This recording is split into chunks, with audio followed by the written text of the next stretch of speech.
Yeah, you gotta be able to take criticism. Like, you have to be able to take it. Is important that you can take criticism so that you can make changes. Because the problem with not being able to take criticism is then you don't know what you're doing wrong. Or you hear what you're doing wrong and you just get mad instead of being like, okay, I need to change that. You have to,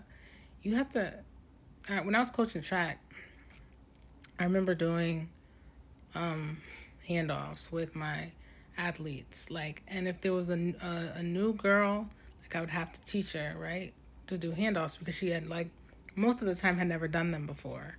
And I'd always, I could always tell that, they felt a little uneasy because you have to correct them. Like, it's very technical. Doing a handoff, like a handoff right, it's very technical.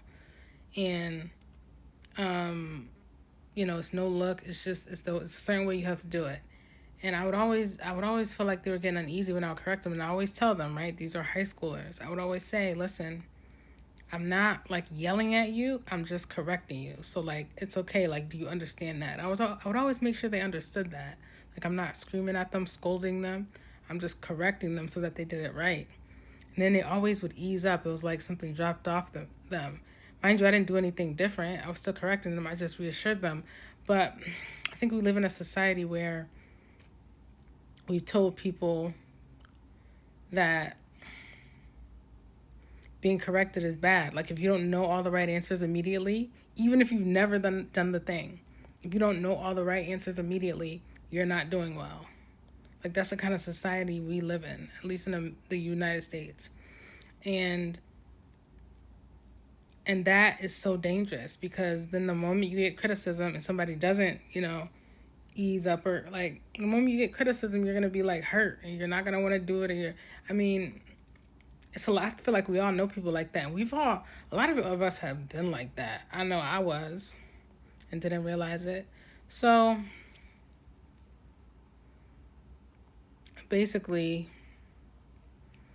you got to know how to take criticism and understand that, like, just kind of get in your mind that, like, it's not to tear you down. Tell yourself that. Tell yourself that before somebody, has to criticize you. Just tell yourself that now, so that when you do get criticism, you understand that, like, it's something that you need to hear so that you can then change. And accept help too. That's for somebody, because I feel that accept the help. Like, we don't want criticism and then we don't want help. Like, that don't even make sense. Like, it's just, shall we be setting ourselves up for failure when with that kind of thinking? Doesn't make sense. So yeah, just keep going. I love you. Make sure you accept criticism and accept help. Peace, love.